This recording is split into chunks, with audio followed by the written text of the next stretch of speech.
நேத்து முந்தானது ஒருத்தன் கட்சியை ஆரம்பிச்சுட்டு நாளை கழிச்சு முதலமைச்சர் ஆகணும்னு இருக்கான் ஒருத்தன்.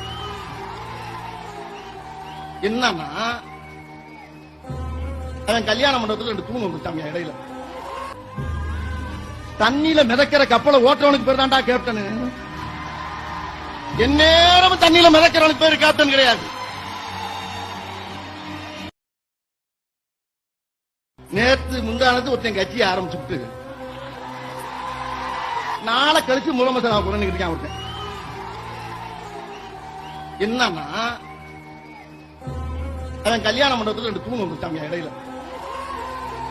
அதுக்கு ஒரு கட்சி ஆரம்பிச்சு நான் அடுத்த முதலமைச்சர் வாழ்ந்துக்கிட்டேன். என் நேரம் ஃபுல்லா தண்ணியை போட்டுச்சு. அந்த சீட் என்ன சாதாரண சீட்டா? அது அவ எவ்வளவு பெரிய 70 ஆண்டு காலத்துடைய உழைப்பாடு. ஒரு மேடையில ஏறினாவே சரியா உன்னால நிக்க முடியலையே. இந்த ஆளை போய் நான் ஏத்துனா எனக்கு தாங்க கேவலம். அவருக்கு பேர் வச்சிருக்காங்க சொல்லக்கூடாது. கேப்டன் கேப்டன் எதுக்கு கேப்டன்? எதுக்கு கேப்டன்? என்னையே தண்ணியை போட்டுட்டு போறது கேப்டனா? தண்ணியில மிதக்கிற கப்பலை ஓட்டுறவனுக்கு பேர் தான்டா கேப்டன். எந்நேரமும் தண்ணியில மிதக்கிறவனுக்கு பேர் கேப்டன் கிடையாது.